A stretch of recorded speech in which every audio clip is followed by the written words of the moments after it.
Berdasarkan pantauan satelit 8, titik panas meluas menjadi 10 titik. Api baru dapat dipadamkan sekitar pukul 14 waktu Indonesia Barat pada Selasa 13 September 2019. Informasi dari Taman Nasional diperkirakan area terbakar seluas kurang lebih 80 hektar. Tidak ada korban jiwa dalam kejadian tersebut. Penyebab kebakaran diduga akibat gesekan alang-alang di tengah musim kemarau yang relatif panas dan kering, serta diduga di salah satu titik sengaja dibakar oleh masyarakat yang hingga saat ini belum diketahui kepastiannya. Maka dari itu, tetaplah jaga keaslian bumi kita, karena bumi yang sehat mengembarkan seisinya yang sehat. Demikian laporan terkini, saya Wildan Aliansyah, pamit undur diri, dan selamat beristirahat.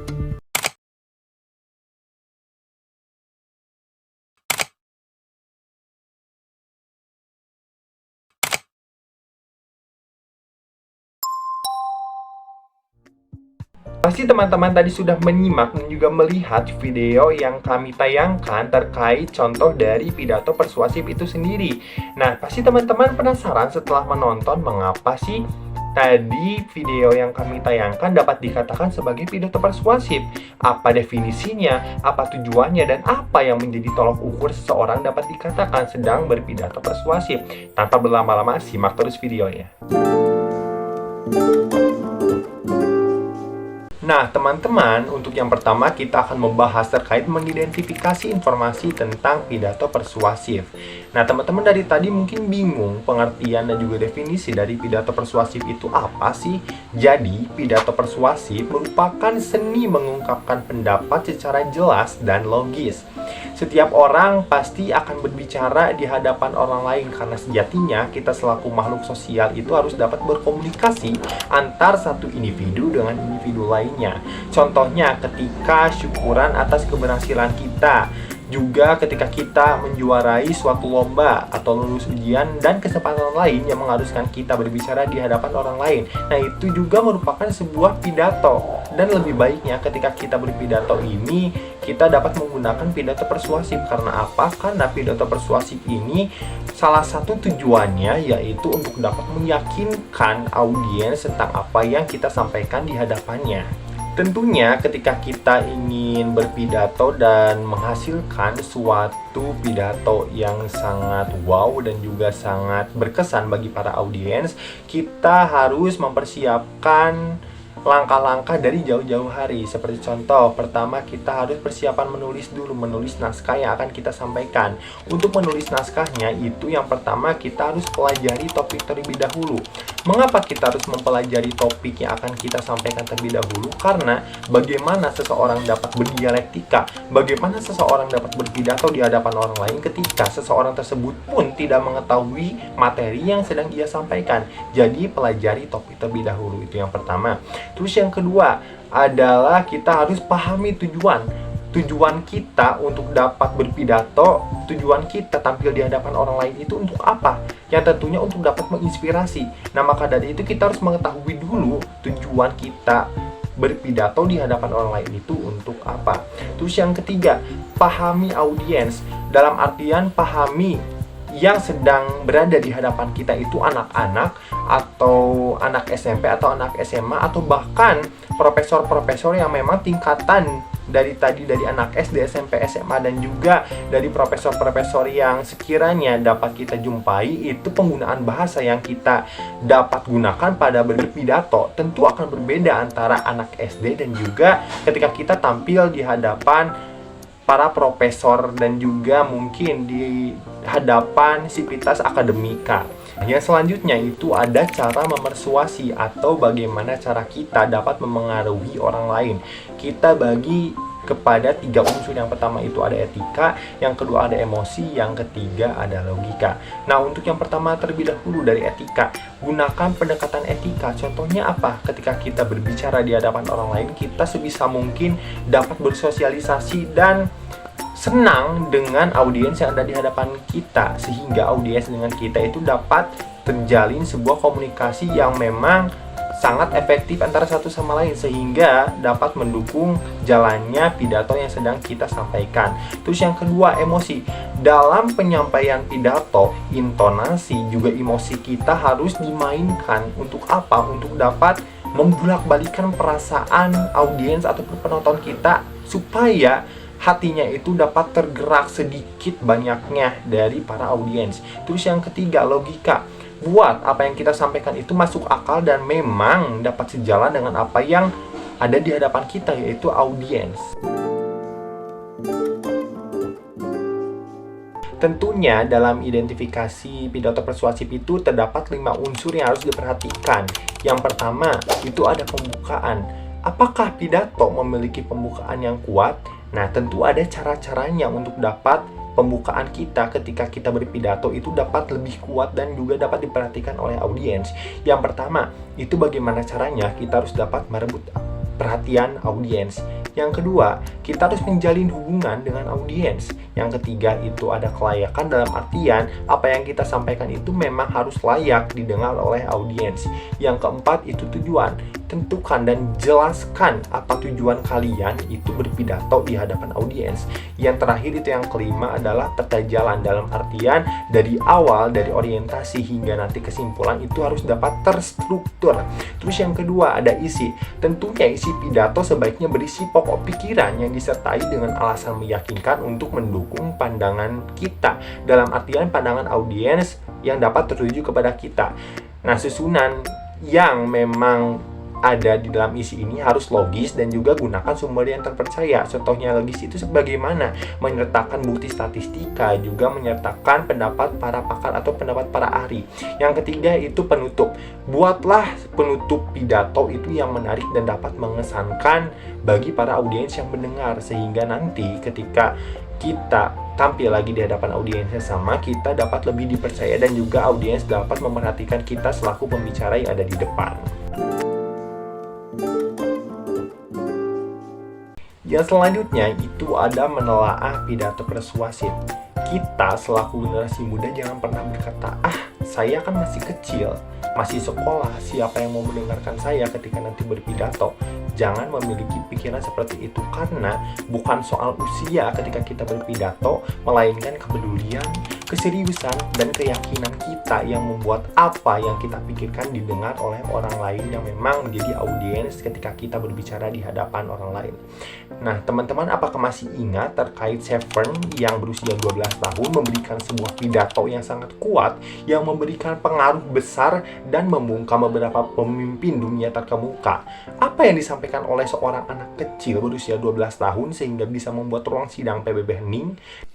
We've raised all the money to come here ourselves, to come 5,000 miles to tell you adults you must change your ways. I am afraid to go out in the sun now because of the holes in our ozone. I am afraid to breathe the air because I don't know what chemicals are in it. Dan saat pidatonya selesai, ruang sidang yang penuh dengan orang-orang terkemuka itu dapat berdiri dan memberikan tepuk tangan yang meriah kepada anak berusia 12 tahun. Berikut isi pidato yang disampaikan oleh Severn Suzuki yang memang dapat menggugah dan juga dapat menarik perhatian dari para audiens yang ada di ruangan PBB tersebut.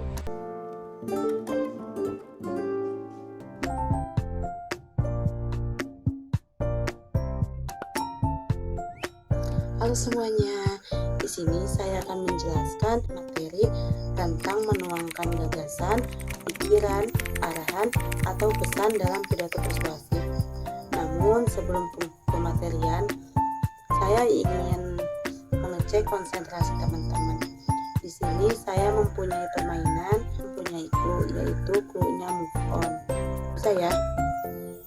Yang pertama, 1 ditambah 1 sama dengan 3. 3 ditambah 3 sama dengan 7. Sekarang aku mau nanya nih ke teman-teman, kalau 8 ditambah 8 berapa? Ayo, siapa yang bisa? 8 ditambah 8 sama dengan berapa? 17. Teman-teman tahu gak? Baik, di sini saya akan menjelaskan atau menyampaikan materi tentang menuangkan gagasan, pikiran, arahan, atau pesan dalam pidato persuasif. Jika sudah menentukan pendekatan yang tepat, tentukan hal-hal utama yang harus disampaikan dalam pidato teman-teman. Jumlah hal penting atau utama yang teman-teman buat untuk meyakinkan audiens akan menentukan harus berapa lama berpidato. Pidato persuasif termasuk ke dalam teks eksposisi. Teks eksposisi umumnya dimulai dengan suatu pendahuluan, pernyataan posisi yang memberikan pendapat atau sudut pandang pengarang.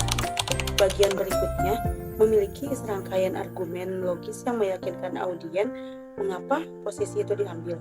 Struktur isi pidato persuasif terbagi menjadi 3. Yang pertama, pernyataan posisi, yang kedua, tahap argumen, dan yang terakhir, penguatan pernyataan posisi. Yang pertama, pernyataan posisi merupakan pendapat atau pendirian yang diambil penulis terhadap suatu persoalan. Misalnya, apakah posisi teman-teman terhadap persoalan remaja dan belanegara? Dalam eksposisi tulis, teman-teman sebaiknya melihat persoalan aktual di masyarakat dan dianjurkan menulis sesuatu untuk mengekspresikan dukungan atau kepedulian. Yang kedua, tahap argumen. Di tahap argumen ini perlu dikembangkan secara logis, dibuktikan dengan alasan, contoh-contoh, bukti pakar, dan informasi statistik. Agar argumen efektif dan meyakinkan kita, harus menyertakan fakta pendukung, contoh, tabel, gambar, dan kutipan. Yang kedua, ada tahap argumen. Nah, argumen perlu dikembangkan dan didukung secara logis, dibuktikan dengan alasan, contoh-contoh, bukti pakar, dan informasi statistik. Agar argumen efektif dan meyakinkan, kita harus menyertakan fakta pendukung, contoh, tabel, gambar, dan kutipan. Penggunaan istilah yang kurang jelas, makanya sebaiknya dihindari. Urutan argumen tergantung penulis, mulai dari argumen yang paling kuat atau mulai dari yang lebih lemah hingga ke yang paling kuat. Setiap pengembangan pikiran atau argumen berisi sejumlah kalimat setiap paragraf, disusun dengan kalimat topik yang berkaitan dengan gagasan utama paragraf sebelumnya. Hampir semua paragraf memiliki satu gagasan utama yang dikembangkan dan membentuk kegiatan dari teks eksposisi keseluruhan. Nah, yang ketiga yaitu penguatan pernyataan posisi. Di bagian ini, letak argumen ditonjolkan. Kesimpulan posisi berdasarkan argumen yang telah disajikan memperkuat pernyataan posisi. Berikut yang harus diperhatikan dalam memperkuat posisi. Yang pertama, memperkuat pernyataan posisi dan menekankan pikiran utama dengan penggunaan utama berbeda, ada, tinggi rendah, mimik, bahasa, tubuh, dan gestur. Yang kedua, argumen sebaiknya dikembangkan secara logis dan didukung oleh bukti-bukti. Yang ketiga, tabel, diagram, foto, dan gambar dapat digunakan dengan dampak hebat dalam eksposisi lisan dan tulis. Baik, untuk selanjutnya materi yang saya sampaikan mengenai kegiatan literasi.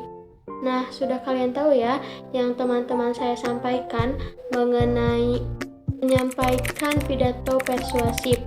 Kalian kan sudah tahu ya bagaimana mengidentifikasi informasi pidato persuasif, menyimpulkan hasil identitas pidato persuasif, menelaah pidato persuasif, dan menuangkan gagasan, pikiran, arahan, atau pesan dalam pidato. Nah, di sini saya akan menjelaskan mengenai kegiatan literasi tersebut. Contohnya laporan membaca buku yang memotivasi dan mengunggah. Nah, kalian harus memilih buku yang sifatnya memotivasi dan mengunggah orang untuk berkarya dan berprestasi. Setelah itu, kalian bisa melaporkan ke guru kalian jika sudah disetujui kontrak membacanya. Nah, selain kontrak membaca dan bentuk laporan seperti dalam mengembangkan literasi, sertakan jawaban dari pertanyaannya. Saya akan menyampaikan beberapa pertanyaan. Yang pertama, mengapa kalian memilih buku tersebut? Nah, kalian bisa jawab ya. Setelah itu, apa kesan kalian terhadap buku tersebut? Setelah itu, bagaimana contoh-contoh yang dipilih oleh pengarangnya? adakah ungkapan yang menurutmu paling kamu sukai? Nah, semua itu kalian cantumkan dalam laporan kalian. Nah, ingat ya, laporan membaca buku bukan untuk kepentingan asal membuat tugas. Membaca itu untuk kebermanfaatan bagi kalian itu sendiri. Kamu bisa mencari contoh model laporan di internet, tetapi bukan menjiplak laporan untuk diberikan kepada guru selaku tugas itu. Nah, kalian sudah mengerti ya bagaimana cara menyampaikan pidato persuasif. Baik, terima kasih dari saya. Tapi tunggu ya, sebelum saya tutup, saya di sini mau pantun dulu. Jangan lupa kalian bilang cakep ya. Menggoreng ayam dicampur bakmi, digoreng terpisah sama si Agus. Cukup sekian presentasi kami, semoga dapat nilai bagus. Terima kasih.